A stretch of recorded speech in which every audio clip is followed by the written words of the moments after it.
From the earliest days of the Reformation, it's clear Luther's motivation for what he did was the people sitting in the pews. While the 95 Theses were written using the format and language of a university debate, the change Luther sought was aimed at benefiting the souls of everyday folks. So it makes perfect sense that a big part of Luther's Reformation agenda included an emphasis on teaching parents and children about the Christian faith. Clearly, Luther did not consider theological education something reserved only for professional clergy and academics. But there was a fundamental problem in society that needed to be addressed first. Most lay people in the mid-1500s weren't able to read or write. Therefore, Luther was one of the first in Western culture to advocate that not only boys, but also girls begin their schooling in kindergarten. In addition, Luther pressed the political leaders of the time to fund this education, an education that would incorporate both basic academics as well as instruction in the Christian faith.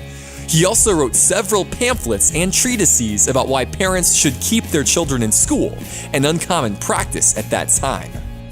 Luther recognized, however, that theological education was not limited to a classroom. It takes place in the home as well. And he knew he needed to find accessible ways of teaching the fundamentals of the Christian faith to the people in the pews. Therefore, Luther put a significant amount of time and energy into writing hymns and the small catechism. The catechism was intended for families to memorize in the home and even discuss at the dinner table. And it may come as a surprise to us today, but it was frequently the children who taught their parents the fundamentals of the faith, as it was the children who were the first in the home to learn how to read. The life of ordinary Christians, among whom Luther counted himself, absorbed him.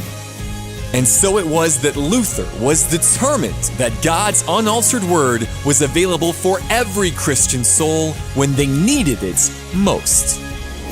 All of this was said and done so you can remember a mighty fortress is our God.